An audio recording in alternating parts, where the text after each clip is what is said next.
You ever get over top of the golf ball and you just feel completely uncomfortable? You scoot back a little bit and it feels like your arms are really stretched out and locked and you can't get comfortable over it. You scoot forward and now you feel like you're jammed up and your arms are too tight. Well, in this video, we're going to talk about how far should I stand from the golf ball and what are the pros and the cons of being a little too close or a little too far away. Let's go and get started. All right, so let's go through a step-by-step system here to get the proper spacing from the golf ball. And I'll talk about the main points at the end of this, the highlights, but let's just go through this and we can all feel how far away we should be. So as we're starting out, get your feet about shoulder width apart if you're going to be using an iron. Now from here, I'm going to drop my hips back until my upper body tilts forward and I'll be looking down at the golf ball now. So if I don't tilt forward enough, I'm going to have to round my shoulders. I don't want to go from my shoulders. I want my hips to come back until my upper body tilts forward and I can now easily see this golf ball. From there, get a little bit of knee flex so you feel athletic, almost like a shortstop, not quite as much knee bend as a shortstop, but you're gonna have a little bit of knee flex, that way you feel like you can move. So I've hinged forward, I've got a little bit of knee flex, and the last thing here, I'm gonna get a little tilt away from the target. That way I feel like I'm behind this golf ball, I can come from the inside, and I can really release that golf club out in front. Once I'm in this great position, all I'm gonna do from here with irons is let my arms hang down. So if you're looking from this down the line view, you'll see how my arm is pretty much hanging right underneath my shoulders and I'm in a great position there. You'll notice how the back of my hand is probably about a hand width or maybe just slightly more than that away from my thighs. And now I'm in a great position here to set up to this golf club or this golf ball. So if I get in that same posture with an iron, I'm gonna feel exactly like this. That's a great posture there. Again, about a hand width away, I've tilted forward with my body and let my arms hang straight down. Now, what happens if I do this incorrectly? Let's say I'm a little too close to the golf ball, or sorry there, once I get in that good posture, I'm gonna move to wherever I need to get to that golf ball. So what I'm doing is I'm telling you how to feel to be in the good posture, and then I'm gonna feel that same way as I address this golf ball. Now my arms are hanging correctly. What I don't wanna do is set up to the golf ball. If I'm feeling weird, I don't wanna set up to the golf ball, maybe my feet are too close or my feet are too far away, then try to match my posture to wherever I set my feet. I want to feel what's good and then move my body to wherever I need to be to match the golf ball from there. What happens if I get a little bit too close? Let's imagine that my arms are hanging too close to my legs. Now all of a sudden, let's imagine I've kind of rounded my shoulders, my hands are low, and my legs are in the way of my hands now. If I swing back, I'm going to hit my legs here. What naturally will happen is your legs will move out of the way in the backswing, but in the downswing, to create more room, I'll end up standing up. And what happens is my hips move toward the ball, I'll lose my posture, and I'm gonna end up using all hands and arms. Because my body's in the way, I can't move it. I'm gonna use all hands and arms to hit this shot. So that's definitely not what we wanna do. We don't wanna be all hands and arms, or we can be inconsistent.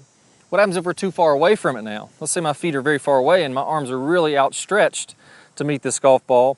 Now my hands and arms are locked. My elbows are locked, my wrist is locked, and I'm gonna use mostly body, and I'm not gonna have the speed that I can get from my hands and arms if I'm too far away.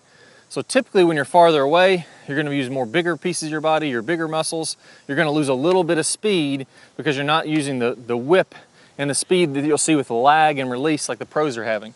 If you're too close, you're not gonna use the big muscles, you're gonna use a little bit too much hands and arms, and we're gonna get wristy and flippy. So it's nice to have somewhere in the middle there. If you wanna be a little farther away, that's completely fine. You can play some good golf. There's been great golfers that are a little farther away from the golf ball. I'm not saying that you can't play good golf. I'm just saying there is a little bit of a downside if we're too far away. If I'm too close, it's gonna be pretty tough because now my body's in the way. I'm gonna have to do something to get my body out of the way, and most likely that's gonna be to stand up. So probably not your best scenario to get too close to the ball. What about with a driver now? So the same kind of thing with a driver. The only difference here is when I tilt forward. So if I'm setting up with a driver, as I tilt forward to look at the golf ball, I don't have to tilt as far. Instead of my body being more down, it's a little bit farther out. So when I'm down here with an iron, I'm gonna be a little bit more up, and my arms naturally are gonna be a little bit more out when that happens. So since I'm not as far forward with my upper body, I'm gonna be a little bit more out. My hands are naturally gonna raise up as I'm a little bit more out. So the same thing with the driver. I'm gonna get a tilt until I can see the golf ball, a little bit of knee flex, slight tilt away from the ball. So now I'm in a position to really hit this ball nice and solid. And then I'm gonna let my arms kind of hang out from there, and they're gonna be slightly more out from my body as this is happening. That's because this driver plane is a little flatter. and I have to stand a little farther away.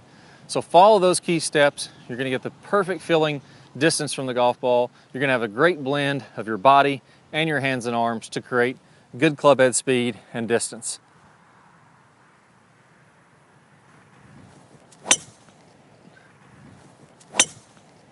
Now that you're feeling comfortable over top of the golf ball, one of the things that I mentioned is if we want to create speed, we have to have some good lag in the downswing.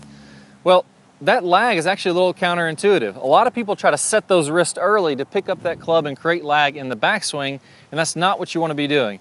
I have a great video that's going to go over this and a lot more tips for creating more lag. I'm going to play a preview of that here in a second. Just click the card on your screen or the link down below in the description. You'll get instant access to that lag video.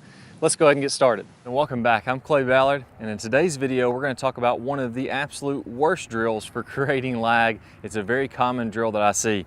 And in this drill, what we're going to do is we're going to set the wrist very early to create an angle of lag, and then we're going to try to hold this throughout the swing.